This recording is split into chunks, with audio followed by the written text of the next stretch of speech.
রিস্ককেই আমাদেরকে এন্ডোজেনাইজ করতে হবে, অর্থাৎ অন্তর্ভুক্ত করতে হবে এই অ্যাসেসমেন্টের পার্ট হিসাবে। তো সেই জন্য এটা গুণগতভাবে একটা পরিবর্তন। এটা শুধু আমাদের সার্কুলার দেখে যে আমরা কমপ্লাই করলাম কি করলাম না, এর ফলে রেজাল্টটা এটা হলো, রেজাল্ট এটা হলো, সেটা না। এটাকে চিন্তা করতে হবে যে এই ধরনের রিস্ক যেহেতু এই ব্যাংকের মধ্যে বেশি আছে বা প্রিভ্যালেন্ট, সেটার ক্ষেত্রে তাদের কাস্টমার বেস ইজ দিস। এক এক ধরনের কাস্টমার বেস এক এক ধরনের রিস্ক ক্রিয়েট করে, এক এক ধরনের প্রোডাক্ট এক এক ধরনের রিস্ক ক্রিয়েট করে, এবং সেগুলো কিন্তু ডিপেন্ডিং অন কোন ব্যাংক কোন ধরনের প্রোডাক্ট বেশি ব্যবহার করছে। যারা এসএমই খাতে বেশি আছে, যারা এনভায়রনমেন্টাল ফ্রেন্ডলি খাতে বেশি আছে, যারা কর্পোরেটে বেশি আছে, যারা ট্রেডে বেশি আছে, বিভিন্ন তাদের সেগমেন্টাল রিস্ক কিন্তু ডিফারেন্ট হবে, এবং এক একটা শক, এক্সটার্নাল শক ভিন্নভাবে তাদেরকে ইম্প্যাক্ট করবে। একটা এক্সচেঞ্জের শক হলে পরে যারা ফরেন ট্রেডের সাথে রিলেটেড তাদের উপর ইম্প্যাক্টটা ইমিডিয়েটলি পড়বে। আবার যারা এসএমইতে আছে তারা কিন্তু অতখানি হয়তো পড়বে না, তাদের উপর তারা প্রোটেক্টেড থাকবে। আবার একটা বন্যা হলে এসএমইরা হয়তো ট্রেডের ক্ষেত্রে কিচ্ছু হবে না। এই জিনিসগুলো কিন্তু আমাদেরকে সেগমেন্টেড করেই আমাদেরকে জিনিসগুলোকে অ্যানালাইসিস করতে হবে আগামীতে। তো এবং এটা ব্যাংক টু ব্যাংক তাদের নেচার অফ বিজনেস, তাদের ক্লায়েন্টেল, তাদের লোনের ডাইরেকশন, ডাইমেনশন ইত্যাদি সব কিছুকে বিবেচনায় নিয়ে রিস্কটাকে অ্যাসেস করতে হবে। তো এই পরিবর্তনটা আনার জন্য আমরা চেষ্টা করছি যে ডিসেম্বরের মধ্যেই 61টা ব্যাংকই প্রস্তুত হয়ে যাবে। 61টা ব্যাংকই তাদের ডেটা রিপোর্ট করবে বাংলাদেশ ব্যাংকে একটা সার্টেন ফরম্যাটে। যে ফরম্যাটটা আমরা তৈরি করতে যাচ্ছি সেখানে কি কি ধরনের ডাটা লাগবে সেটা আমরা স্ট্যান্ডার্ডাইজ করে দেব, এবং প্রত্যেকটা ব্যাংকই এটা অটোমেটেড রিপোর্টিং মেকানিজমে আমাদের কাছে দিতে পারবে, এটাই আমাদের প্রত্যাশা। যারা পারবেন না তাদের কাছ থেকে আমরা আশা করব যে 6 মাসের মধ্যে যেন তারা সেই অবস্থায় নিয়ে যায়, যাতে সেটা পারেন তারা করতে। তা আমরা এটা একটা আমাদের সার্বিক যেসব কার্যক্রম তার একটা অংশ, একটা বড় অংশ। এখানে কিন্তু কয়েকশো আমাদের যারা ইন্সপেকশন সুপারভিশনের সাথে জড়িত তার কয়েকশো staff, senior, junior, mid level সবাই কিন্তু এখানে থাকবেন এটার সাথে। এবং আমাদের পুরো যে সুপারভিশন ফ্রেমওয়ার্ক সেটাকে আমরা পুরো বাংলাদেশের ব্যাংকের ভিতরে আমরা রিস্ট্রাকচার করে ফেলছি। আমরা এখন আপাতত 12টা ভাগে ভাগ করে ফেলা হচ্ছে, যেটা 12টা ভাগে আবার 61টা ব্যাংকে 12টা ভাগে আমরা ভাগ করে দেব, এবং এক একটা গ্রুপ অফ ব্যাংকের উপর তাদের নজরদারিটা রাখবে। এটাই হচ্ছে আমাদের এখনকার পরিকল্পনা। এবং যেটাকে আমরা বলবো যে 360 ডিগ্রি সুপারভিশন, অর্থাৎ সব কিছুই এই গ্রুপগুলোই করবে। এখন off site, on site, this site এগুলো হবে না, সবগুলোকে একসাথে করেই 360 ডিগ্রি সুপারভিশন হবে। পুরো জিনিসটা যেন এই গ্রুপের কাছে থাকে, এবং গ্রুপের মেম্বার যারা থাকবেন তারা সেটাকে অ্যানালাইসিস করে একটা কম্প্রিহেন্সিভ রিস্ক অ্যাসেসমেন্ট তৈরি করবেন, যেটা আমরা ব্যবহার করব পলিসি মেকিংয়ে। আমাদের যে এনগেজমেন্ট উইথ দ্য কমার্শিয়াল ব্যাঙ্কগুলো যেটা হবে সেটাকে ওইটার ভিত্তিতে হবে। তো এই শিফটটা একটা বড় রকমের পরিবর্তন, আমরা আশা করব যেটা আমরা করতে পারবো খুব শৃঙ্খলতার সাথেই, এবং জানুয়ারি মাস থেকে এটা কার্যক্রমটা শুরু হয়ে যাবে। এটার সাথে আপনাদেরকে একটু বলে রাখি যে এটার সাথে আমরা আবার IFRS 9কে বাস্তবায়ন করতে যাচ্ছি। এখানেও কিন্তু আমাদের আশেপাশে সব দেশ এবং পৃথিবীর বেশিরভাগ দেশই অলরেডি IFRS 9-এ চলে গেছে, আমরা এখনও যেতে পারিনি, এবং এই যাত্রাটাও কিন্তু সহজ নয়। আমরা আশা করছি যে 2026 সালের জানুয়ারি থেকে এটাকে চালু করা যাবে। এটা একটা, আমি বলবো একটু উচ্চভিলাষী, কারণ পৃথিবীর বেশিরভাগ দেশেই বলবো যেটা 3-4 বছরের নিচে হতে চায় না। আমরা 2 বছরে করার চেষ্টা করব, দেখা যাক কী হয়। তো সেটাও একটা বড় একটা দিক হবে, কারণ আমার যদি এই রিপোর্টিংটা যদি ঠিক মতো না হয়, আগের মতো যদি রিপোর্টিং হয়ে থাকে, আগামীতেও, তাহলে কিন্তু যেটাকে আমরা এই কম্পিউটার ভাষায় বলে গার্বেজ ইন গার্বেজ আউট, একই জিনিসই হবে। অর্থাৎ আমরা এমন সব তথ্য দেব যে তথ্যের ভিত্তিতে যে পারফরমেন্সও হবে সেটাও ওইভাবেই হবে। কাজেই আমাকে কিন্তু আমার রিপোর্টিংটাকে ঠিক করতে হবে, অ্যাকাউন্টিংগুলোকে ঠিক করতে হবে এবং সেটাকে ফরওয়ার্ড লুকিং করতে হবে। সেই জন্য আমরা IFRS 9কেও সমানভাবে জোর দিচ্ছি, কারণ ইন্সপেকশনটা তো হাওয়ার উপর হবে না, এটা তো তথ্যের ভিত্তিতেই হবে। আমার অ্যাকাউন্টিং ক্লাসিফিকেশন এগুলো যদি আমি শক্তিশালী করতে না পারি, এটা গুণগত মান বাড়াতে না পারি, তাহলে ইন্সপেকশন টিমও কিন্তু গুণগতভাবে কাজ করতে পারবে না। তো সেই জন্য এই দুটোকেই আমাদেরকে সমান্তরালভাবে এগিয়ে নিতে হবে, যদিও সিকুয়েন্সিয়ালি আমরা একটার পর আরেকটা রাখছি, কারণ একসাথে তো সব করা সম্ভব হবে না, সেটা মানে উচিত নয়। তো এটাই আমাদের প্রত্যাশা। আমরা চাই বাংলাদেশ ব্যাংকে লক্ষ্য হচ্ছে যে ব্যাংকিং খাতটা যেন সুসংগঠিত হোক, ব্যাংকিং খাতটা অন্যান্য দেশের মতো এবং উন্নত দেশগুলোর মতো যেন একটা ভালো একটা ভূমিকা রাখতে পারে আমাদের অর্থনৈতিক উন্নয়নে, সেটা আমাদের প্রত্যাশা। আমরা চাই প্রত্যেকটা ব্যাংকই যেন তাদের গ্রাহকদের আস্থার জায়গা হতে পারে। আমরা চাই তারা যেন প্রত্যেকেই গ্রাহককে ধরে রাখে, অ্যাট্রাক্ট করতে পারে এবং নতুন নতুন ফাইন্যান্সিয়াল প্রোডাক্ট দিয়ে আমাদের অর্থনীতিকে সমৃদ্ধ করতে পারে। ব্যাংকিং বা আর্থিক খাত কোনো স্থবির কার্যক্রম না, এটা একটা ডায়নামিক প্রক্রিয়া, এটা চলমান, এটা নদীর মতোই প্রবাহিত। কাজে এখানে আমাদেরকে কন্টিনিউয়াসলি কাজ করে যেতে হবে। ইনোভেশন কোনো শেষ নাই, শুরু হয়েছে কবে জানি না, বাট শেষ কবে হবে তাও জানি না, কিন্তু আমরা চলতে থাকবো, আমাদের কার্যক্রম চলতে থাকবে নদীর মতোই। নদী কবে শুরু হয়েছে আমরা কেউ নদীও জানে না হয়তো, বা শুরু তো একসময় হয়েছে। তো আমাদেরও চলতে থাকবে, এই রিফর্মের কোনো শেষ হবে না, একটা রিফর্ম যাবে আরেকটা আসবে, এবং যেটাকে আমরা বলি রিস্কের কোনো শেষ নেই। কোথা থেকে কোন ধরনের ঝুঁকি উৎপত্তি হবে সেটা কেউ বলতে পারবে না, কারো পক্ষে বলা সম্ভব নয়, কিন্তু হবে, নতুন নতুন ঝুঁকি আসবে। এটাকে আমাদের ট্যাকেল করার মতো সক্ষমতাও রাখতে হবে, আবার ঝুঁকিটাকে যতদূর সম্ভব আগে থেকে অ্যান্টিসিপেট করার চেষ্টা করতে হবে। তারপরেও সব পারা যাবে না, কিন্তু আমি যদি 100টার মধ্যে 90টাকে আইডেন্টিফাই করতে পারি, আমার রিস্কটা তো কমে আসলো, ঝুঁকিটা কমবে। তো এইটাকে আমাকে চেষ্টা করতে হবে। কাজেই এই চলমান প্রক্রিয়ার অংশ হিসেবে বাংলাদেশ ব্যাংক কার্যক্রম শুরু করেছে সবার সহযোগিতায়। আমাদের ব্যাংকিং খাতকে ব্যাংকার্সদের সহযোগিতা এখানে বিশেষভাবে লাগবে, তাদেরকে নিয়ে আমরা একটা উন্নতর পর্যায়ে যেতে পারবো আগামী কয়েক বছরের মধ্যে, সেটাই আমাদের প্রত্যাশা। তো আমি এখানেই থামি, আপনাদের কাছ থেকে কিছু প্রশ্ন উত্তর থাকলে সেটার জবাব দেওয়ার চেষ্টা করব।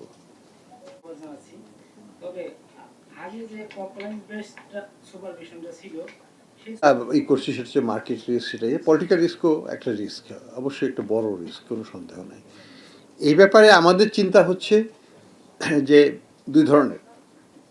একটা তো হচ্ছে যে পলিটিক্যাল রিস্ক কমানোর জন্য পলিটিক্সকেই শুদ্ধ হতে হবে, পলিটিক্সকে অশুদ্ধ রেখে পলিটিক্যাল রিস্ক কমানো যাবে না, এটা কিন্তু অস্বীকার করার কোনো উপায় নেই। দ্বিতীয় হচ্ছে বাংলাদেশ ব্যাংককে কতখানি অটোনমি দেওয়া যায় সেটা নিয়েও আমরা চিন্তা করছি। সেই ব্যাপারে আমরা সরকারের কাছে যাব আমাদের প্রতিবেদন নিয়ে, সেটা আজকের বিষয় নয়, কিন্তু আমরা সেটা নিয়ে আমাদের চিন্তা ভাবনা হচ্ছে, কারণ সেন্ট্রাল ব্যাংকের অটোনমিটা একটা গুরুত্বপূর্ণ একটা ইস্যু, যেটা ব্যাংকিং খাতের শৃঙ্খলা এবং পলিটিক্যাল ইনফ্লুয়েন্সকে প্রতিহত করতে সহায়ক ভূমিকা রাখবে, এটাই আমাদের প্রত্যাশা। স্যার, আমার নাম গোলাম কাদির বাবু, আমি এটিএম নিউজ থেকে বলছি। স্যার, নিঃসন্দেহে আপনি যে ব্যবস্থাটা নিচ্ছেন নিঃসন্দেহে এটি একটা ভালো পদক্ষেপ, এবং আরো একটি বৈশ্বিক প্র্যাকটিসের মধ্যে যে বাংলাদেশের ব্যাংক খাত যুক্ত হতে যাচ্ছে, সেই জন্য স্যার ধন্যবাদ আপনাকে। স্যার, আমার প্রশ্নটি হচ্ছে, চালু করেন যদি ওই জায়গাটাতে যদি নিশ্চিত করা না যায়, রক্ষকের ভূমিকা যদি ভক্ষকের ভূমিকা সবসময় থাকে, তাহলে তো আপনি যত যাই ব্যবস্থা করেন আপনি সেটা করতে পারবেন না। পাশাপাশি যারা এটি করবেন তাদেরও তো একটি মানে কি বলবো, আলটিমেটলি আমাদের যদি মানে রাজনৈতিক মতাদর্শ রাজনৈতিক ব্যবস্থাপনা বন্দোবস্তের মধ্যেই যদি আমরা গুণগত পরিবর্তন না আনতে পারি, তাহলে এটা আবারও হতে পারে, এটা নিয়ে কোনো সন্দেহ নেই। এটা আমরা রিস্ক বেসড করেও আমরা ঠেকাতে পারবো না। এটা যেটা করতে হবে সেটা হলো যে জনসচেতনতা, রাজনীতিবিদদের অবশ্যই বুঝতে হবে যে এটা করলে পরে আলটিমেটলি তাদের কি পরিণতি হয় সেটা তো তারাও দেখছেন। কাজেই এটা একটা শিক্ষণীয় জিনিস যে পরিণতিটা তো ভালো হয় না, দেশের জন্যও ভালো হয় না, তাদের জন্যও ভালো হয় না। রাজনীতি থেকে নির্বাসনে যাওয়াটাই কি তারা চায়? তা তো চায় না। কাজে এটা নিয়ে ভাবতে হবে যে এই বিশৃঙ্খল সৃষ্টি করে সাময়িকভাবে হয়তো আমরা উপকৃত হব, কিন্তু ওভারঅল একটা রাজনৈতিক দল বা রাজনৈতিক মতাদর্শের জন্য এটা কিন্তু কোনোদিনই ভালো নয়। কাজে আমাদের প্রত্যাশা হচ্ছে যে আমাদের সেন্ট্রাল ব্যাংকের কাজকে যেন রাজনৈতিকভাবে প্রতিহত করা না হয়, আমাদের সেন্ট্রাল ব্যাংকের কাজকে যেন নির্মোহভাবে করতে দেওয়া হয় আগামীতে, এবং সেই জন্য আইনগত কিছু ব্যবস্থা, কিছু বিধিনিষেধ সেটা রক্ষা করে সেটাকে আমাদেরকেই দৃষ্টান্ত হিসাবে স্থাপন করতে হবে, রাজনীতিবিদদেরই করতে হবে সেটাও। স্যার আসসালামু আলাইকুম। স্যার আমার নাম যেরকম অনিয়ম হয়েছে এই প্রসেসটা চালু হলে এটা আসলে বন্ধ হবে। আমার দ্বিতীয় প্রশ্ন স্যার, আপনি এই মধ্যে স্যার গণমাধ্যমে স্যার ওই বিষয়টা যে আপনি কি আশাবাদী যে এই অতীতে যেরকম স্ক্যাম হয়েছে এই সিস্টেমটা চালু হলে ওই রকম বিভিন্ন চেকস অ্যান্ড ব্যালেন্সের ব্যবস্থা করছে, সেটা সরকার করছে এবং রাজনৈতিক দলদের সাথে নিয়েই করার চেষ্টা করছেন, সেটা চলমান প্রক্রিয়া। আমরা আশা করব সেটা সাকসেসফুল হবে। আমাদের দিক থেকে যেটা হচ্ছে যে কিছু আইনগত কিছু যেটাকে বলা হয় স্বনির্ভরতা অর্থাৎ অটোনমি থাকলে পরে এই প্রেশারটাকে উইথস্ট্যান্ড করার জন্য সক্ষমতাটা বেশি হয়। আমাদের দিকের হলো মত হচ্ছে যদি সেই সক্ষমতাটা থাকে বা দেওয়া হয়, যদি এবং রাজনৈতিক হস্তক্ষেপ আগের মতো ওইভাবে না হয়, তাহলে অবশ্যই এটাকে আইডেন্টিফাই করা যাবে। কেন যাবে না? আগে কি আইডেন্টিফাই আমরা করতে পারিনি? আমরা তো করেছি, কিন্তু করে তো কোনো লাভ হয়নি, কারণ রাজনৈতিকভাবে সেখানে কাজ করতে দেওয়া হয়নি। তো সেই জায়গাটায় পরিবর্তন অবশ্যই রাজনীতিবিদদেরই করতে হবে। একটা দেশ তো, সেন্ট্রাল ব্যাংক তো দেশ চালাবে না, দেশ চালাবে তো সরকার। কাজেই আমরা আশা করব যে সরকার সেখানে সুবিবেচনা প্রসূত হয়ে সুন্দরভাবে সেন্ট্রাল ব্যাংকে তার কাজ করতে দিবেন, যে সরকারই আসুক না কেন, বর্তমান সরকার, ভবিষ্যতের সরকার। তাহলে সেন্ট্রাল ব্যাংকের তখনকার দায়িত্ব হবে নির্মোহভাবে কাজ করে তাদের উপর যে দায়িত্ব অর্পণ করা হয়েছে সেটাকে সফলভাবে কার্যকর করা। এবং সেই ক্ষেত্রে আমি মনে করি যে যে ধরনের ঘটনা ঘটেছে সেটাকে অবশ্যই রোধ করা যেত, কিন্তু সেই ইচ্ছাটা তো ছিল না। আমার নাম জীবন ইসলাম, আমি দিল্লি অবজারভার পত্রিকায় কাজ করি। স্যার এই ইন্ডিপেন্ডেন্ট ডাইরেক্টর ইস্যুটা স্যার আমি আমি যে জিনিসটা জানতে চাচ্ছি, ভাই ইন্ডিপেন্ডেন্ট ডাইরেক্টর ইস্যুতে আমরা ব্যাংক কোম্পানি অ্যাক্ট চেঞ্জ করতে যাচ্ছি, অ্যামেন্ডমেন্টের জন্য রিকোয়েস্ট আমরা সরকারের কাছে নিয়ে যাব। সেটার মধ্যে আমরা প্রস্তাবনা আনছি যে অন্তত পক্ষে 50% or more directors independent director হবে, যদি সেইভাবে হয় সরকার সেটাকে গ্রহণ করে। এবং এটা একটা প্যানেল থেকে নিতে হবে। এই প্যানেলটা বাংলাদেশ ব্যাংক অন্যদের সাথে আলোচনা করে বিভিন্ন পেশাদার গ্রুপ থেকে প্রতিনিধি নিয়েই প্যানেলটাকে তৈরি করা হবে, সেখান থেকেই ইন্ডিপেন্ডেন্ট ডাইরেক্টর সিলেক্ট করবেন। তবে যদি ব্যাংকরা মনে করেন যে কোনো বিশেষ ব্যক্তি এই প্যানেলে নাই কিন্তু খুবই যোগ্যতা সম্পন্ন, তারা অবশ্যই তাদের নাম প্রপোজ করতে পারে বাংলাদেশ ব্যাংকে, এবং বাংলাদেশ ব্যাংক সেটা অবশ্যই বিবেচনায় নেবে। কেন বাদ যাবেন? যোগ্য ব্যক্তিকে আমরা সবাই খুঁজবই, কাজেই কোনো বাধা নিষেধ থাকবে না। কিন্তু অটোমেটিক্যালি আমার নিজস্ব পরিচিত জনমুক্ত সেটাকে নিয়ে বসিয়ে দিলাম, সেটাকে থেকে আমরা এই কালচার থেকে আমরা একটু বের হয়ে আসতে চাই। এবং যোগ্যতা থাকতেই হবে, যেটাকে আমরা ফিট অ্যান্ড প্রপার টেস্ট বলি, সেটা প্রত্যেকটা ডাইরেক্টরের ক্ষেত্রে অ্যাপ্লিকেবল হবে। এবং সেটা স্পন্সর ডাইরেক্টরি হোক, সেটা ইন্ডিপেন্ডেন্ট ডাইরেক্টরি হোক, ফিট অ্যান্ড প্রপার টেস্টটা যাতে যথাযথভাবে প্রতিপালিত হয় সেটাও আমরা দেখব। আমি জীবন ইসলাম, দিল্লি অবজারভার পত্রিকায় কাজ করি। আমি যে জিনিসটা জানতে চাচ্ছি, সরকারি ব্যাংক থেকে টাকা নিয়ে বেসরকারি ব্যাংকের মালিক হচ্ছে, আবার বেসরকারি ব্যাংকের মালিক ওইখান থেকে টাকাটা নিয়ে যাচ্ছে। এই ক্যাটাগরির লোকগুলাকে কি এই রিস্ক ম্যানেজমেন্টের মাধ্যমে নিয়ন্ত্রণ করা যাবে কিনা? দেখুন, রিস্ক ম্যানেজমেন্ট আমি তো বললাম যে it is not a silver bullet, সেটা দিয়ে সব কিছুই করা যাবে তা তো না, কিন্তু অনেকখানি করা যাবে, অনেকখানি করা যাবে। যেমন একই ব্যক্তিকে মাল্টিপল ব্যাংকের মালিকানা দেওয়া, আলটিমেট বেনিফিশিয়ারি আইডেন্টিফাই করা, তারপরে সিঙ্গেল বড়োয়ার এক্সপোজার লিমিটকে ভায়োলেশন করা, এগুলোকেও যদি আমরা কন্ট্রোল করতে পারি আমরা কিন্তু অনেক কিছু অ্যাভয়েড করতে পারতাম। কিন্তু আমরা তো এগুলো করি নাই, বা করতে পারি নাই, বা করতে দেওয়া হয় নাই, যেটাই হোক না কেন। এই কারণগুলো যারা করেছিলেন তারা যদি সেইভাবে হস্তক্ষেপ না করে তাহলে অবশ্যই করা সম্ভব, না করার কোনো কারণ নেই। স্যার আমি রিজভি নওয়াজ আমি চ্যানেলে ওবেদুল্লাহ কাজ করি। রনি, স্যার, এখানে সমকাল পত্রিকায় কাজ করি। তো স্যার আমার প্রশ্নটা DBS এর জন্য যে ধরনের প্রিপারেশন দরকার সেটা বাংলাদেশের ব্যাংকিং সেক্টর, তো স্যার এটা স্যার আমাদের নির্বাচন কমিশনও তো প্রতিষ্ঠান করলেই করতে পারবে কিনা, এটা আপনি কি মনে করেন যদি একটু বলেন? 15 বছরে কাজে নতুন করে এখানে কিছু বলার নাই। এখানে অবশ্যই রাজনৈতিক সরকার যে সরকারই থাকুক না কেন তাদেরকে সেই বিষয়ে শ্রদ্ধাশীল হতে হবে, এবং সেটা হলে পরেই সব কিছু, আইনকে ভাঙিয়ে তো আইন পালন করা যাবে না, তাই না? তো শুরুতে যদি ভাঙিয়ে দেওয়া হয় আইনকে, তাহলে তো পরের দিকের আইনের আর কোনো শ্রদ্ধাবোধ থাকে না। তো আমরা সেটা আশা করি না। আমাদের প্রস্তুতির দিক থেকে আমি বলবো যে আমাদের প্রস্তুতি, আমার কাছে যেটুকু মনে হয়েছে গত 2 বছরের উপর এটা নিয়ে প্রস্তুতি চলছে, এবং অনেকখানি এগিয়ে গেছি বলে আমার ধারণা। 20টা ব্যাংকের সাথে আমাদের তো অলরেডি পাইলটিং শেষ হয়ে গেছে, বাকি 41টা ব্যাংকের সাথেও হয়ে যাবে, এবং আমরা আশা করব যে আমরা সুশৃঙ্খলভাবেই করতে পারবো। ভারতে কি হয়েছে তাদের সমস্যা এটা আমি বলতে পারবো না, একটা বড় দেশ, প্রস্তুতি কিভাবে ছিল, কতখানি ছিল, এবং অনেক আগের কথা। এখনকার 2001 সালের রিজার্ভ ব্যাংক আর এখনকার রিজার্ভ ব্যাংক হয়তো এক না, এখন করলে হয়তো তারা অন্যভাবে করতো। তো যাই হোক, আমরা তো আবার অন্যদের থেকে শিখেছি, অন্যদের অনেক এক্সপার্ট আমাদেরকেও তাদের মতামত দিয়েছে। আমরা আশা করব আমাদেরটা সুশৃঙ্খলভাবেই হবে।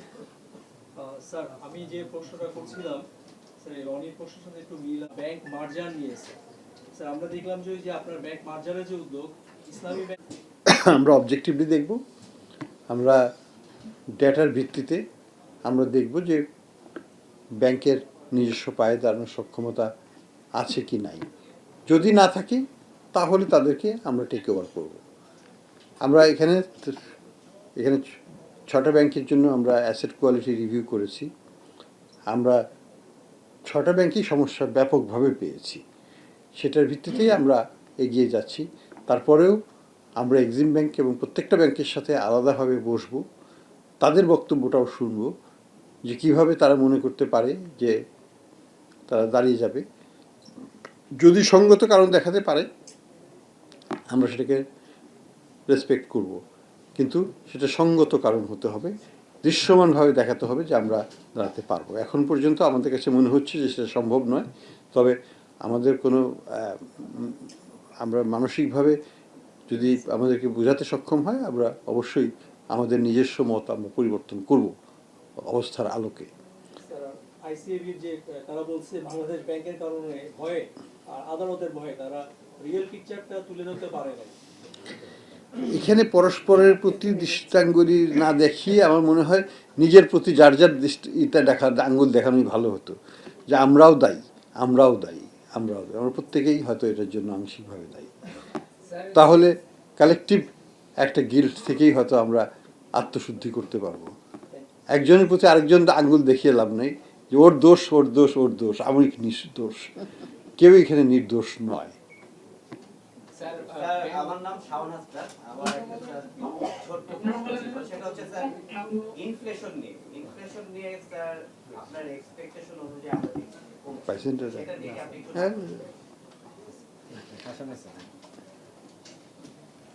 এক্সপেকটেশন তো আমার হচ্ছে যে, আমি বলি আমার যেটা অরিজিনাল এক্সপেকটেশন ছিল যে 7-8% মধ্যে আমরা নামিয়ে আনতে পারবো। দেখা যাক জুনের ডাটা কি আসে, আমি এখনো জানি না এটা 8-এর মধ্যে আনতে পারবো কিনা সেটাও জানি না। হয়তো 8-এর মধ্যে চলে আসতে পারে, হয়তো 8.8 হতে পারে, 8.9 হতে পারে, কিছু একটা হতে পারে, আবার নাও হতে পারে, আমি জানি না। কিন্তু আমি আশা করবো যে একটু কমবে, যদি কমে ভালো হবে, প্রত্যাশা সেটাই। তবে একটা জিনিস আমি বলি, বাজারে কিন্তু একটা স্বস্তি আছে, এবং একটা জায়গাতেই শুধু অস্বস্তি আমার কাছে, সেটা হচ্ছে যে চালের দামটা বাড়ছে কেন।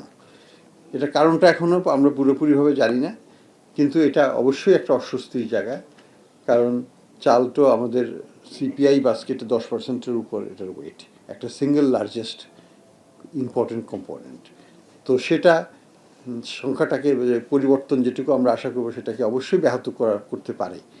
বাট এটা ছাড়া বাকি সব প্রাইসই কিন্তু নিম্নমুখী বা স্থিতিশীল পর্যায়ে আছে। এবং আপনারা একটা খেয়াল করবেন যে রোজার ঈদের পর থেকে কিন্তু সামগ্রিকভাবে দাম কিন্তু বাড়ে নাই। আমরা যেটা দেখতে পাচ্ছি এখনও সেটা হচ্ছে যে ওই পয়েন্ট টু পয়েন্ট আমরা এখনও দেখতে পাচ্ছি, কারণ আগের যে ওই উল্লম্ফনটা হয়েছে সেটার ইম্প্যাক্টটা তো রয়ে গেছে। কাজেই আমি এখনও আশা করব ইনফ্লেশন আগামীতে কমবে, এবং আমাদের যে এটার মূল কারণ হচ্ছে এক্সচেঞ্জ রেটটা স্টেবল আছে, এটা স্টেবল থাকবে, ব্যালেন্স অফ পেমেন্ট শক্তিশালী অবস্থায় আছে, সেটা শক্তিশালী অবস্থায় থাকবে বলে আমরা আশা করি। আর আমাদের যে ডোমেস্টিক সাপ্লাই সিচুয়েশন সেটাও ভালো, চালও খুব ভালো উৎপাদন হয়েছে, শাক সবজি ইত্যাদি, মাছ মাংস, এগুলোর বাজারে দেখুন সব কিছুই কিন্তু খুবই একটা স্বস্তির জায়গায় আছে। কাজে সব মিলিয়ে আশাবাদী হওয়ার কারণ আছে। চালটা কেন অস্থিতিশীল সেটা জানি না, কিন্তু আশা করব যে সেটাও একটা স্থিতিশীল অবস্থায় চলে আসবে খুব শীঘ্র। গভর্নর মহোদয়ের কাছে ছোট্ট 3টা প্রশ্ন। একটা হলো, আপনারা এমডিদের সঙ্গে মিটিং করেছেন, এবং ওনারা এখানে বলেই গেছেন একটু আগেই যে ওনারা এটাকে স্বাগত জানাচ্ছেন, এবং ওনারা মনে করেন যে এটা ওনাদের জন্যই ভালো হবে, এবং আমরা মনে করি এবং আমরা বলেছিও তাদেরকে ওটা ওনাদের জন্যই আমরা করছি, এটা বাংলাদেশ ব্যাংকের জন্য নয়, ব্যাংকের এবং ব্যাংকের আমানতকারীদের স্বার্থ রক্ষার জন্যই আমরা এটাকে করতে যাচ্ছি, এবং সেই ব্যাপারে তাদের কোনো দ্বিমতের কিছু নাই। দ্বিতীয় প্রশ্নটা ছিল এইচআরডির ব্যাপারে আমাদের তো বাংলাদেশ ব্যাংক শক্তিশালী করা বা স্ট্রেংথেনিং একটা আমরা টাস্ক ফোর্সও গঠন করেছি, এবং সেটার মাধ্যমে আমরা বিভিন্ন কার্যক্রমে হাত দিয়েছি। যেমন এটাও কিন্তু একটু part of major part of আমাদের ম্যান পাওয়ার অ্যালোকেশনের রিঅ্যালোকেশন একটা পার্ট, আমাদের স্ট্রাকচার রিফর্মের একটা বড় কম্পোনেন্ট কিন্তু এই আরবিএস। কারণ এখানে কিন্তু 500-600 লোক আমার স্টাফ ইম্প্যাক্টেড হচ্ছে সরাসরিভাবে। আমরা একসাথে তো যেটাকে আমরা বলি কন্টিনিউটি অফ বিজনেস তো রাখতে হবে, আমরা একসাথে সব কোনো কিছুকেই নাড়াচাড়া করব না, একটা একটা করে ধরবো, একটা একটা করে করবো। তো এরকম 500 করে করতে করতে আমাদের আস্তে আস্তে দেখা যাবে পুরো ব্যাংকই একসময় রিস্ট্রাকচার হয়ে গেছে। সেইভাবেই করতে হবে, ধারাবাহিকভাবে, কিন্তু ফেজ ওয়াইজ করতে হবে। অবশ্যই আমরা চাই আমাদের সেন্ট্রাল ব্যাংকের কার্যকারিতা, কার্যদক্ষতা আরও বাড়ুক। আমরা সবাইকেই বলেছি যে আপনারা আমাদেরকে ট্রেনিং প্রোগ্রামের প্রয়োজনগুলো আমাদেরকে জানান, আমরা এখনই কার্যক্রম কিছুটা শুরু করব, পরবর্তীতে আরও বড়োভাবে আমরা নেব। কিন্তু ট্রেনিং নিডস অ্যাসেসমেন্টটা আমরা করতে বলেছি কিন্তু ডাইরেক্টরদেরকে, কিন্তু এখনও পাই নাই। কিন্তু আমরা আশাবাদী তারা তাদের রিকোয়ারমেন্টগুলো দিবেন, আমরা সেটাকে মিট করার চেষ্টা করব। আমাদের স্কিল আমাদেরকেই বাড়াতে হবে, সেটা দেশে পাঠিয়ে হোক, বিদেশিদের দেশে এনে হোক, এবং নিজেদের মধ্যে আলোচনা এবং পর্যালোচনা করে নিজেদের থেকে নিজেরা শিক্ষা নিয়ে আমরা আমাদের স্কিল লেভেলকে বাড়াতে পারবো। এবং আমরা মনে করি যে বাংলাদেশ ব্যাংকের অনেক কার্যক্রমে আমরা হাত দিচ্ছি, এবং এই স্ট্রেংথেনিংটা হবে একটা বড় একটা অর্জন এই কার্যক্রমের অংশ হিসাবে। আর 11টা ব্যাংকে আমরা আরও জোর দিচ্ছি, আমরা নতুন ডাইরেক্টরও সেখানে অ্যাড করেছি, এবং পরিবর্তন ইন্ডিভিজুয়াল দুটোকেই আমরা প্রাধান্য দিচ্ছি এই ক্ষেত্রে। এবং এটা কিন্তু কন্টিনিউয়াস মনিটরিং নয়, ইভেন 1 বছরেরও ব্যাপার নয়। অনেক ক্ষেত্রে যে জিনিসটা আমরা করেছি, আমরা ছোট ছোট আমানতকারীদেরকে রক্ষা করার জন্য আমরা লিকুইডিটি সাপোর্ট দিয়েছি প্রায় 27,000 কোটি টাকা। এটা একটা বড় ধরনের সহায়তা দেওয়া হয়েছে, এবং সেটা শুধুমাত্র ক্ষুদ্র আমানতকারীদের স্বার্থ রক্ষাতেই ব্যয় করা হয়েছে এবং করা হচ্ছে। এর মধ্যে যেমন আমরা দেখেছি যে ইসলামী ব্যাংক ঘুরে দাঁড়িয়ে গেছে, তারা তাদের টাকা শোধ করে দিয়েছে। সবাই তো আর পারবে না বা সবাই করতে সম্ভব নয়। কিছু কিছু ব্যাংক আছে যেগুলো ধরুন 98% হয়তো তাদের নন পারফর্মিং হয়ে গেছে, সেক্ষেত্রে কিন্তু তাদেরকে টার্ন অ্যারাউন্ড করাটা সম্ভব হবে না। তারা নিজের পায়ে, এটা বোর্ড দিয়েও হবে না, আমাকে বসালেও হবে না, কাউকে বসালেও হবে না, এটা আমাদেরকে সরকারিকরণের মাধ্যমে আমাদেরকে এটা একটা সলিউশন করতে হবে। আমরা যেটা বলেছি এবং এখনও বলবো যে ডিপোজিটারের টাকা সুরক্ষিত আছে, ডিপোজিটাররা যেন আস্থা না হারান, আমাদেরকে একটু সময় দেন, আমরা ধাপে ধাপে এই সমাধানগুলো করব। একই সাথে আমরা যেটা এগুলো আর্থিক প্রতিষ্ঠানগুলোকেও আছে, আমরা তাদেরকে শোকজ নোটিশ পাঠিয়েছি, বলেছি যে কেন তাদেরকে বন্ধ করে দেওয়া হবে না এবং কিভাবে তারা আমানতকারীদের স্বার্থ রক্ষা করবে সেটার পরিকল্পনা আমাদেরকে যেন তারা দেয়। তারা দিয়েছে, আমরা সেটা নিয়ে তাদের সাথে আলোচনা করছি। আমরা পরবর্তী ধাপে তা কীভাবে এই আর্থিক প্রতিষ্ঠানগুলোকেও সুসংগঠিত করা যায়। সবগুলো প্রতিষ্ঠান হয়তো টিকবে না, কিন্তু আমানতকারীদের স্বার্থ কিভাবে রক্ষা করা যায়, যদিও তারা ইনশিওর্ড না, তবুও সরকার হয়তো রাজনৈতিকভাবে সেটা কিছু করবেন, সেটাই আমাদের প্রত্যাশা। কোন কারেন্সিতে হয়? ডলারে। আমাদের রপ্তানিটাও কোন কারেন্সিতে হয়?